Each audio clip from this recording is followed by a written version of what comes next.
ዛሬስ በቤተክርስቲያን ውስጥ እንዴት ነው ዲያብሎስ እየሰለጠነ ያለው? በግሩፕ በብሔርተኝነት እግዚአብሔር የጠራቸው እውነተኛ ሰዎች ወደ ትክክለኛ እግዚአብሔር ጥሪ ላይ እንዳይጠጉ በማድረግ አንድ ጊዜ ትዝላቸዋል ያስቆሃል ልጆች ጳውሎስ በሚያመልከው በእግዚአብሔር ስም ውጣ በክርስቶስ ስም ውጣ ሲባል ዲያብሎስ እንደዚህ ያደረጋቸው ደብድቧቸው ለቀቀ። ዲያብሎስን እናውቃለን ክርስቶስንም እናውቃለን እናንተ ከየት መጣችሁ እንዴት?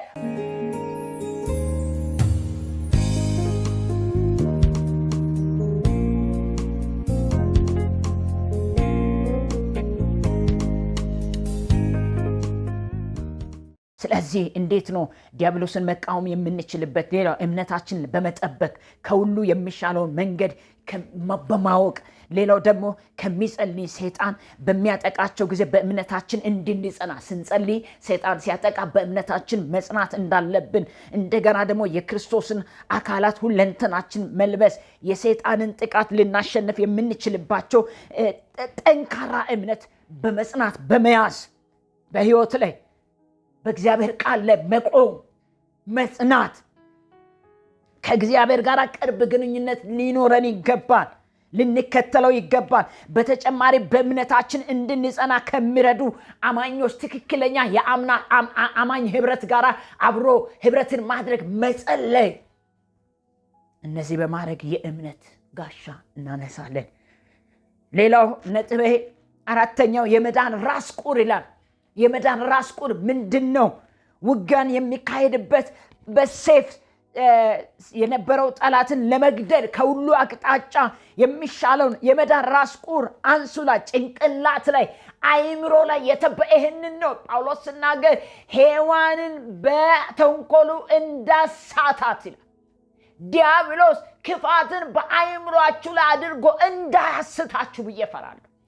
እንዴ ለእግዚአብሔር በመገዛት ድል ለማድረግ አይምሮአችሁ ላይ ክፋት እንዳይረጭ ይሄን የመዳን ራስ ቁር መሸፈን የቃሉን እውነት በአዲስ ኪዳን ውስጥ ያለውን ድነትን የሚያቃልለውን አለመቀበል የሰይጣንን ነገር ግን በእግዚአብሔር ቃል ውስጥ የተሰጠውን ተስፋውን በማመን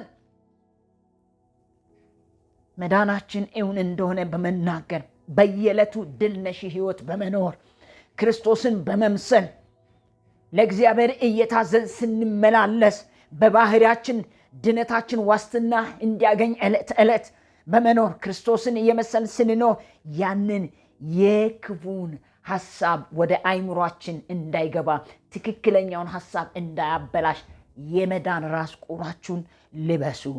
ይሄን በማድረግ ዲያብሎስን መቃወም ይቻላል። ሌላው ነጥብ እንደዚህ ላይ የመንፈስ ሰይፍ ይላል። ይሄ የመንፈስ ሰይፍ ምንድነው ሲባል በጣም የሚገርም ነገር ሁለት ወገን የተሳለ ነው።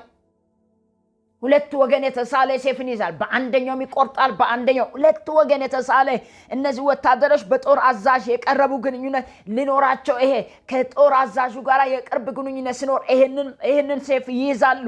ጠላትን እንዴት መመከት እንዳለበት ጳውሎስ የኤፌሶን ክርስቲያኖችን በማያቋርጥ ጸሎት መንፈሳዊ ሕይወታቸውን እንዲያድሱ ያሳስባቸዋል። በማያቋርጥ ጸሎት ትክክለኛ በሆነ ጸሎት ከቃሉ ጋር በማይጋጭ አካሄድ በትክክለኛ ህይወት እየተመላለሱ በሚጸልዩበት ጊዜ ደግሞ እግዚአብሔር ጸሎታችሁን በመጠቀም ከሰይጣን መንግስት እንደሚነጥቃቸው እንደሚታደጋቸው እግዚአብሔርን መንግስት እንደሚያደርሳቸው እጅጉ ደግሞ ውጤታማ ጸሎት ብዙ ጊዜ ሊሆን የሚችለው እንደ እግዚአብሔር ቃል እንጂ ድምፅን ከፍ አድርጎ መገሰጽ አይደለም። ዲያብሎስን መቃወም ዲያብሎስን በኑሮ እንቃወመዋለን።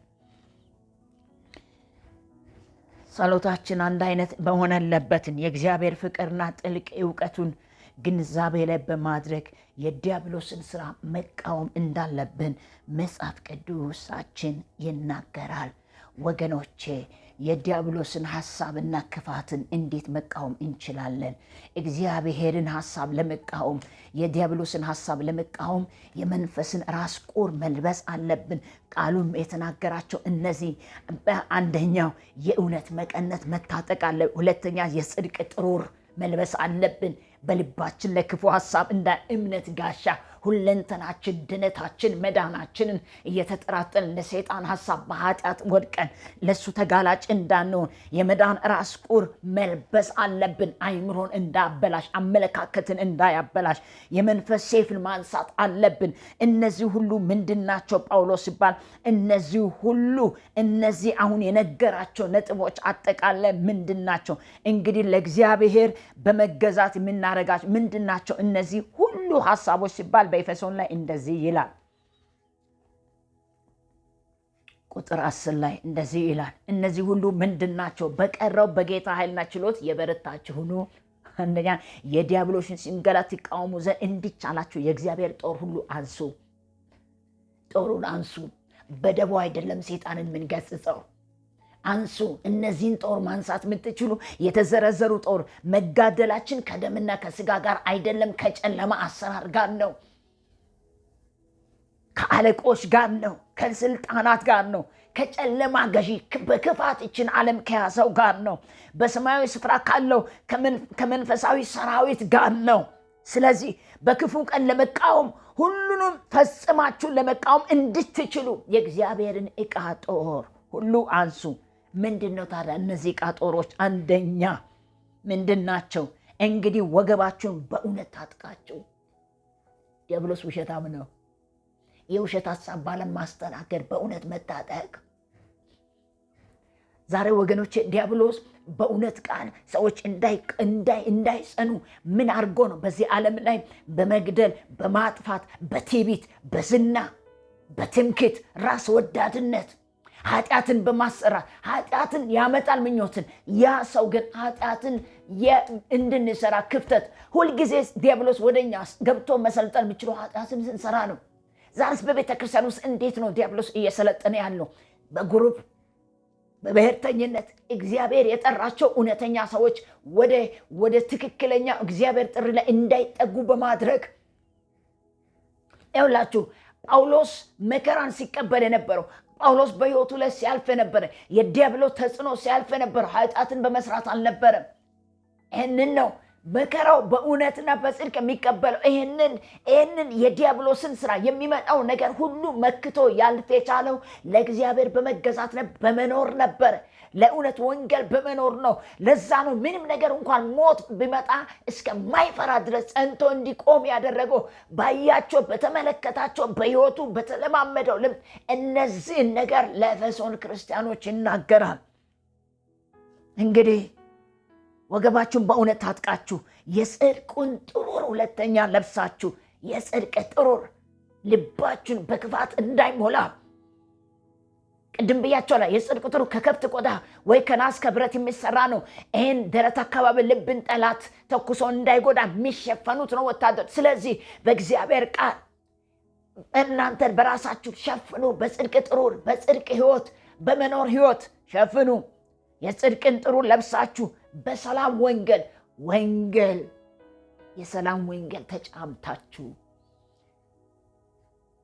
በዛ በመዘጋጀት ይላል እግሮቻችሁን ተጫምታችሁ ቆሙ።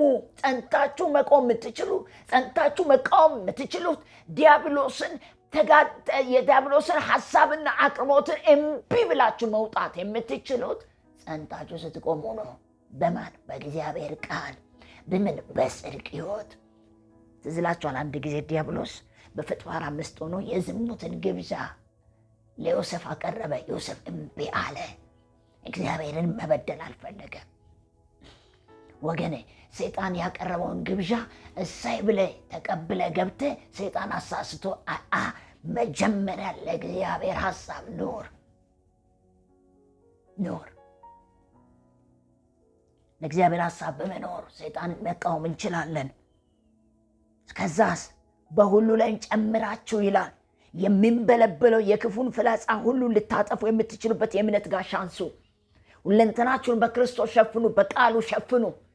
ሁልጊዜ ይህንን ነው መዝሙረኛው የምናገረው። በቀትር ጋንን በሌሊት የሚመጣ ፍላጻ፣ በድንገተኛ አደጋ ከነዚህ ሁሉ ይጠብቃቸዋል ስል የእግዚአብሔር ጥበቃ ከዲያብሎስ ድንገት ከሚያመጣው ነገር ሁሉ ለመጠበቅ የእምነት ጋሻ ሁሉ አንሱ። በክርስቶስ ውስጥ በእምነት ጋሻ መሰወር የምንችለው በትክክለኛ ሕይወት ስንኖር ነው። የመዳን ራስ ቁር አድርጉ። የመዳን ራስ ቁር አይምሮን እንዳበላሽ፣ አመለካከት እንዳበላሽ።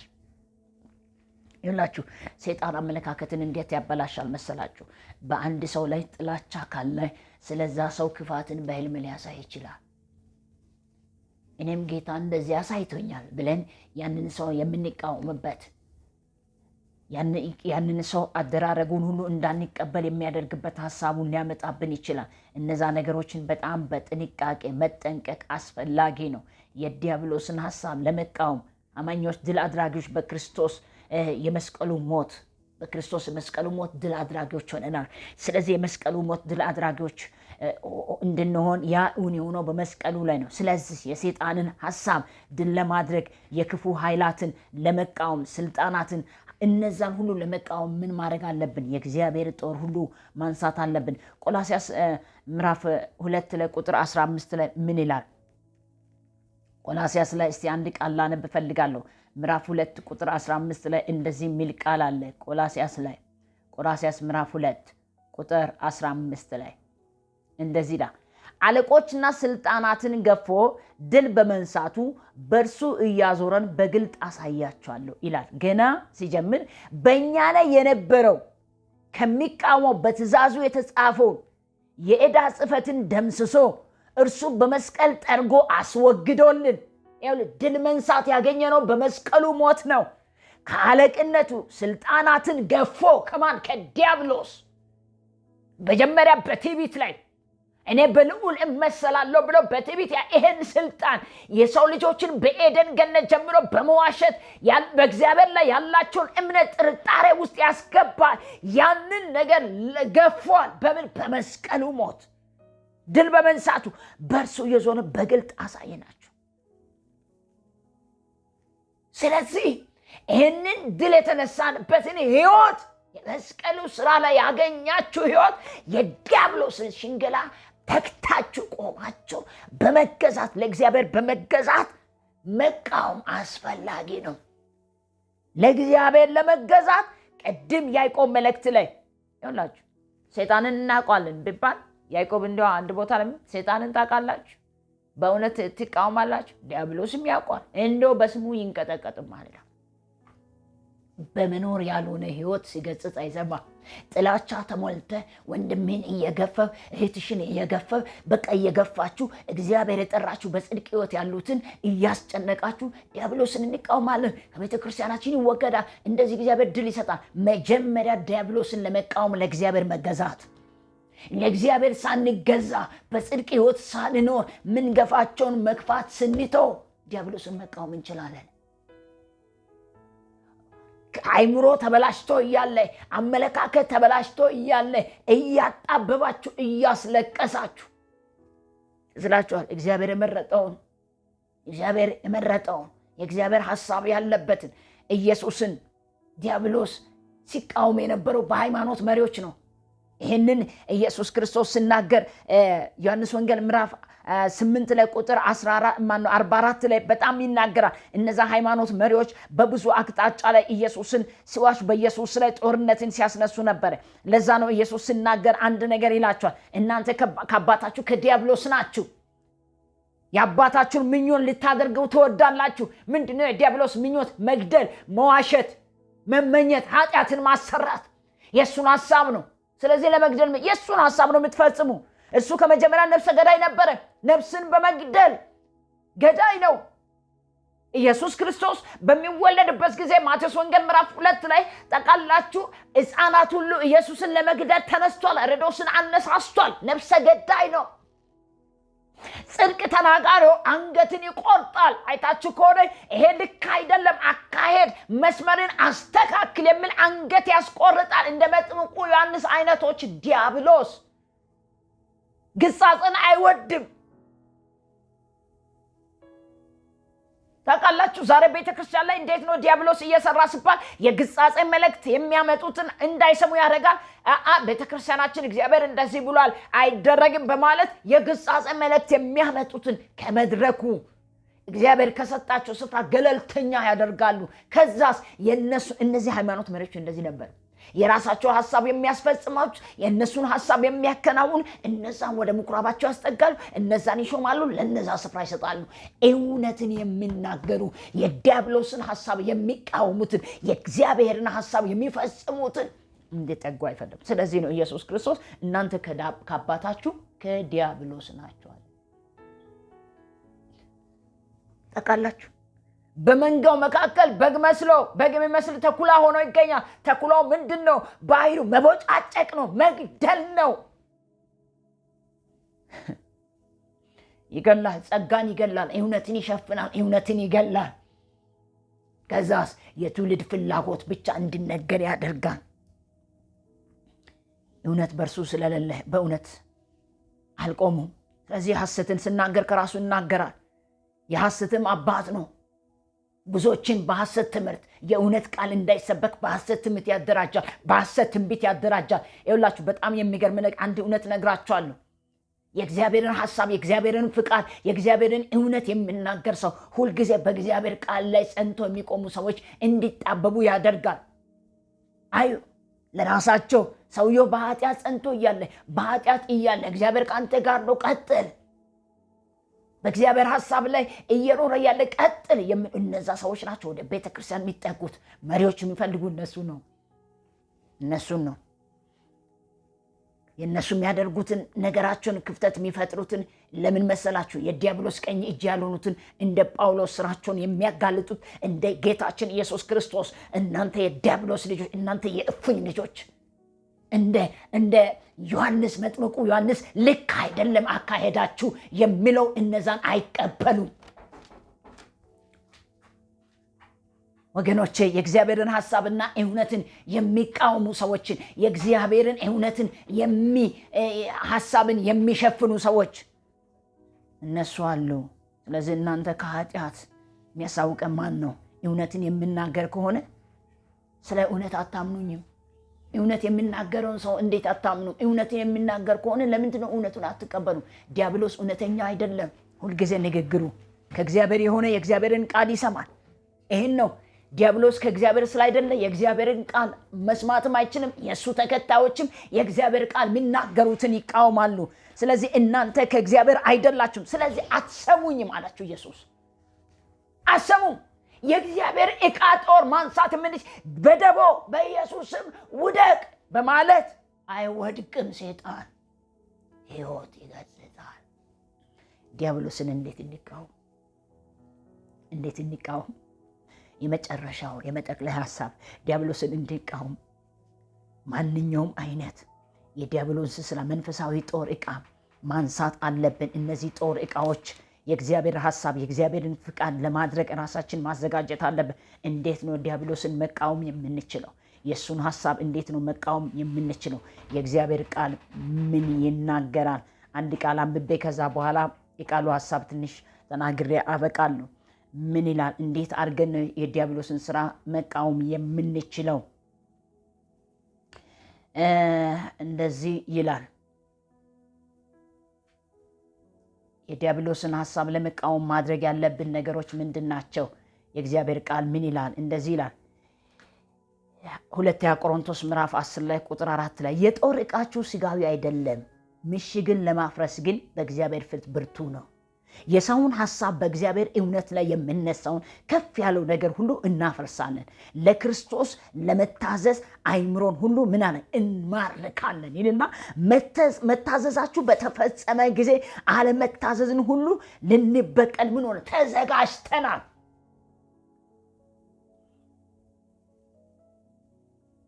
በጣም ጳውሎስ እዚህ ጋር ሲናገር በእግዚአብሔር ቃል ላይ በእግዚአብሔር እውነት ላይ ልክ ቅድም ዮሐንስ ወንጌል ላይ ምዕራፍ 8:44 ላይ እነዛ የሃይማኖት መሪዎች ዲያብሎስ ተጠቅሟቸው የእግዚአብሔርን ሐሳብ በመቃወም ለተነሱ እሱም በአገልግሎት ላይ በመቃወም በሮም ላይ በቆሮንቶስ ባሉት ላይ በተነሳው ላይ መከላከያ ሲያነሳ ሲናገር ይሄንን ነው የሚለው።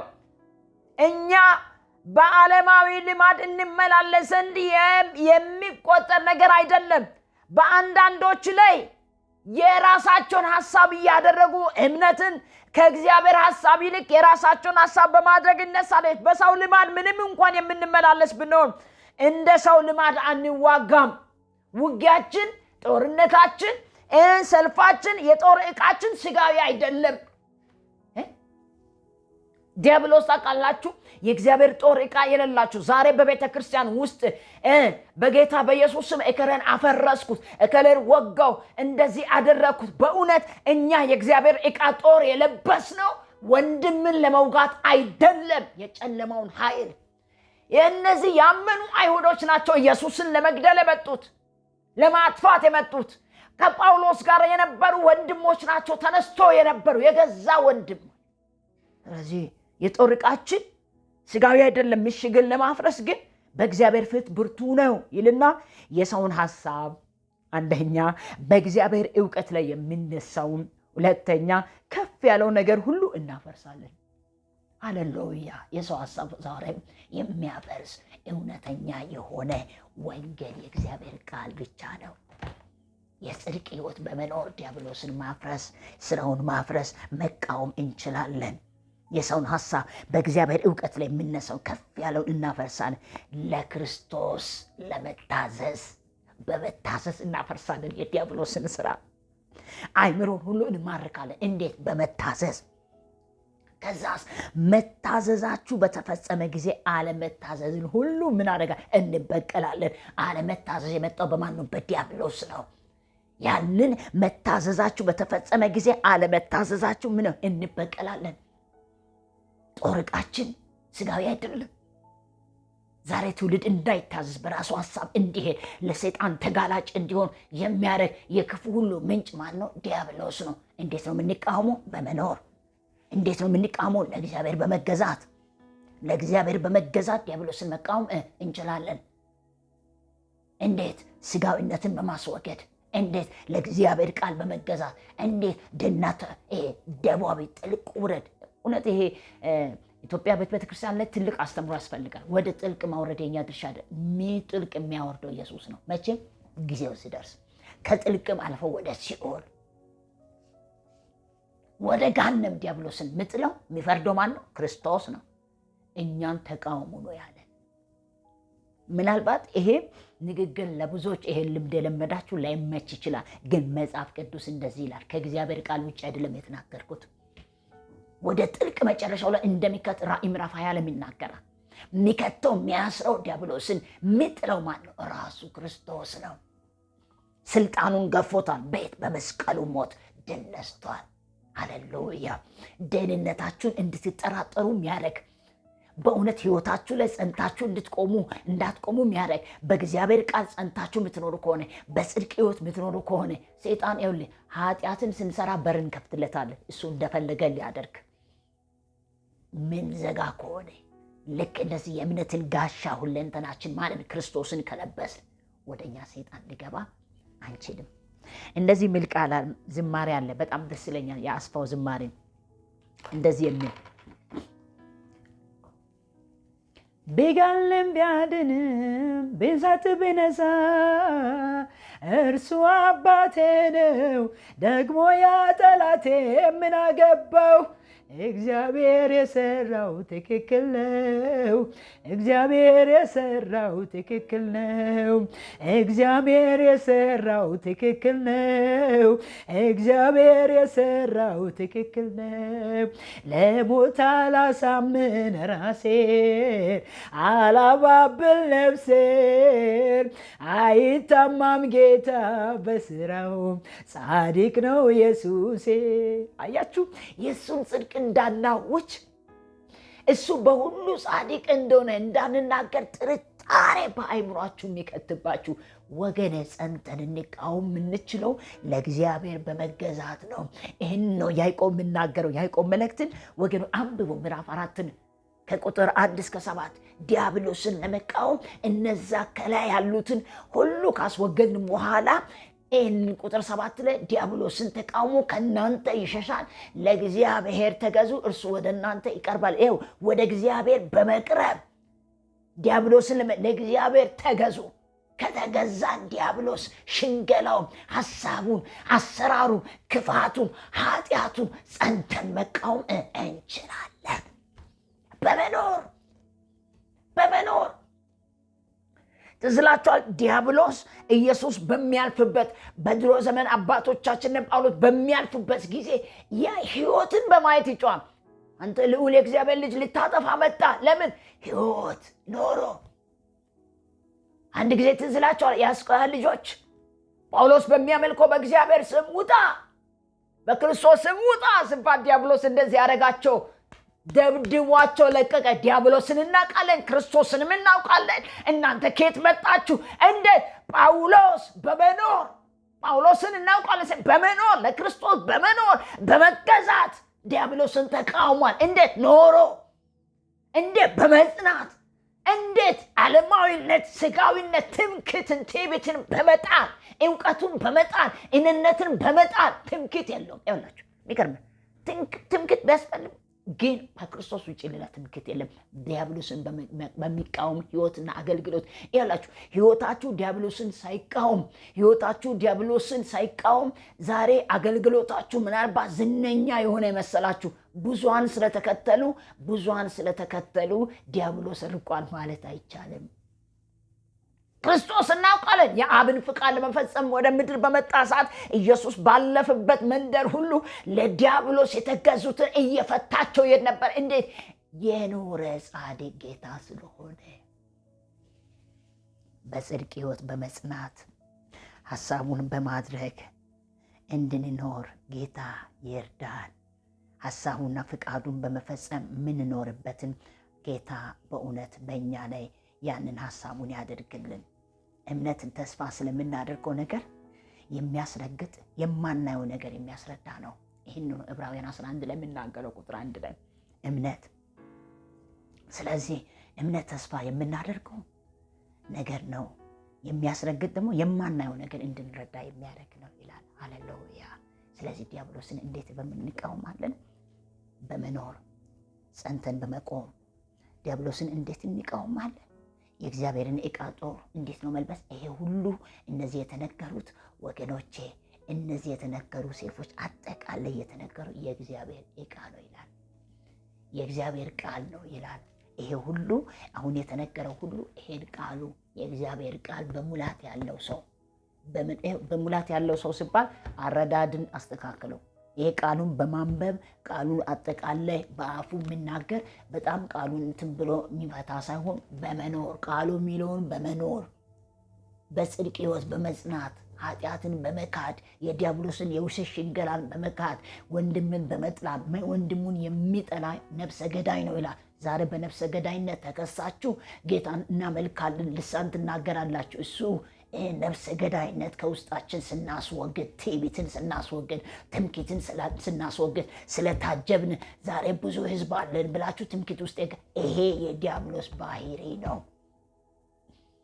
ይህንን በማስወገድ ወደ እግዚአብሔር በመቅረብ ዲያብሎስን መቃወም እንችላለን። ለእግዚአብሔር አሁንም ርዕሴን ልናገር፣ ለእግዚአብሔር በመገዛት ዲያብሎስን እንቃወም። እነዚህ የተዘረዘሩትን። ስለዚህ ዲያብሎስን እንዴት እንቃወማለን? መቃወም የምንችለው ስጋዊነትን በመታው፣ ዓለማዊ ምኞትን በመታው፣ ለእግዚአብሔር በመገዛት ትምክህትን በመታው፣ ኃጢአተኝነትን በመተው ዲያብሎስን መቃወም እንችላለን። እንጸልያለን። ሃሌሉያ፣ ሃሌሉያ፣ ሃሌሉያ፣ ሃሌሉያ። ወገኖቼ ዲያብሎስን ወደ ጥልቅ ድሮ ታምራት እንዲህ ብሎ የዘመረው ዝማሬ አለ። ድሮ ዝማሬ ነው። ዲያብሎስ ምነው ቸኮለ ልውጠን እየከጀለ መሰለኝ ቀኑ ልደርስ የሰይጣን መንግሥት ልፈርስ። በእርግጥም ቀኑ ደርሶ ነው የምውጠው ግራ ገብቶት ነው። ይህን ያዝ ያንን ለቀቅ በቅርቡ ሲኦል ትልቅ ማን ነው የሚያስገባው? ሲኦል ክርስቶስ፣ እኛ አይደለንም። ራሱ ያዘ የቀጠራት ቀን አለ ይጥላል።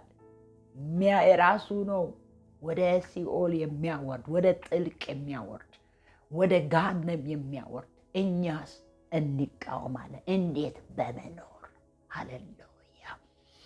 ጌታ ሆይ በመኖር ዲያብሎስን መቃወም እንድንችል እንድትረዳን እኔ ጸልያለሁ። የቃልን ሐሳብ የቃልን ፍቃድ ይሄ የተዛባ ጸሎት በምድራችን ያለ በዓለም ዳርቻ ባለች ቤተክርስቲያን ላይ አባቶ በደቦ መገሰጽ አይደለም፣ ዲያብሎስን በመናር ህይወታችን ይገስጻል፣ ኑሯችን ይገስጻል።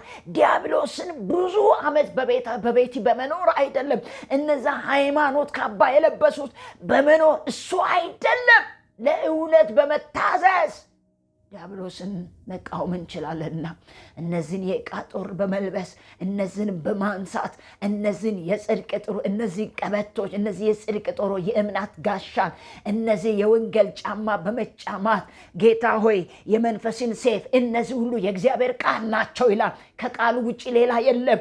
ቃልን በመያዝ በቃሊ እውነት በመጽናት ዲያብሎስን በምድረ በዳ ባመጣው ፈተና ላይ ኢየሱስ በምድር ባለበት ሰዓት አንተ የተቃወምከው ቃል ነው። በቃል ነው ያሸነፍከው፣ በመኖር ነው ያሸነፍከው፣ በመጽናት ነው ያሸነፍከው። ላቀረበው ለየትኛውም ነገር ለሱ ሐሳብ ባለመገዛት ነው ያሸነፍከው። እኛም ደግሞ ይህንን በመጽናት እንድንቃወም ስልጣኑን በመስቀል ሞት የገፈፍከውን ያንን በማወቅ ጸንተን ድነታችንን እንድንጠራጠር የሚያደርግ ጸንተን እንዳንቆም የሚያደርገው የዲያብሎስን ሽንገላ በመቃወም በመኖር ሕይወትን በማሳየት ለሌላው ይህን የሰላምን ወንጌል በማድረስ በዲያብሎስ አገዛዝ ውስጥ ያሉን በማስለቀቅ መጓዝና መጽናት እንድንችል እንድትረዳን እኔ ጸልያለሁ። ክብር በሰማይ በምድር ላንተ ይሁን። የቃልን እውነት በሕይወታችን ውስጥ ጌታ ሆይ ዕለት ዕለት እየተዋሃደ እንደ ቃሌ ስርዓት መኖር እንድንችል እንድትረዳን እኔ ጸልያለሁ። ቃሌ እውነት ነው። ቃሌ እውነት ነው። ቃሌ ዛሬም ሰይፍ ነው። ነበልባል አይን ያለ አንተ ልትፈትሽ ልትመረምር ትመጣለህ። የዲያብሎስን ሽንገላ ክፋቱን በመስቀል ያሸንፋል። እኛ ልጆች ደግሞ እንድንቃወም እንድናሸንፍ ስልጣን ሰጥተሃል። ድነታችን እንድንጠራጠር የሚያደርግ በተቀበልነው እውነት ላይ ጸንተን እንዳንቃወም የሚያደርግ ሐሳቡን የሚረጭብን ክፋቱን የሚረጭብን ማንኛውም የዲያብሎስ እንቅስቃሴና ዓላማው እቅዱ በክርስቶስ ኢየሱስ በስሙ ኃይል የፈረሰ ይሆን። የኔ አባት ክብር ላንተ ይሆን። ይህን በማድረግ ጌታ ሆይ በአካሄድ በጸሎት ጌታ ሆይ አካሄድ የተበላሸ ጸሎትን የማይሆን አካሄድ የሚሄዱትን ወደ ቃል እውነት እንድትመልሳቸው በዚህ ቃል እውነት መጽናት እንዲችሉ እንድታግዛቸው እኔ ጸልያለሁ። የሳቱትን እንዲመለሱ በእውነት ቃል ጸንቶ እንዲቃወም ሕይወታቸው እንደ ጳውሎስ የአስቆያ ልጆች ጳውሎስን ክርስቶስን እናውቃለን ጳውሎስንስ እናውቃለን ብሎ ክርስቶስ ለአብ በመታዘዝ በመኖር ሕይወቱ የታወቀ ጳውሎስን በመኖር ሰይጣን እስከሚናገር ድረስ የነሱ ሕይወታቸው በመኖር እንደተቃወመ በመኖር እንድንቃወም እርዳን። ጸጋው ያግዘን። መንፈስ ቅዱስ ክርስቶስ በሕይወታችን ይገለጥ። ክብር በሰማይ በምድር ላንተ ይሁን። አሜን። በሆነው በኢየሱስ ስም ተባረኩ። ጌታ እግዚአብሔር ከእናንተ ጋር ይሁን። ለእግዚአብሔር በመገዛት ዲያብሎስን እንቃወም። ይህን ቃል በጣም ስሙ፣ ለብዙዎች ሼር አድርጉ። የእግዚአብሔርን ቃል ዛሬ በተሳሳተ ሰይጣንን ዲያብሎስን እንዴት እንደሚቃወሙ የሚቃወሙት በዚህ ቃል እውነት ማወቅ እንዲችሉ ለሁሉ አካፍሉ። ጌታ ዘመናችሁን ይባርክ። ቀጣይ ደግሞ እግዚአብሔር በሚሰጠኝ በሌላ በቅዱስ ቃል ውስጥ ከምንገናኝ ድረስ የእግዚአብሔር ቸርነትና ምሕረት ከእናንተ ጋር ይሁን። ሻሎም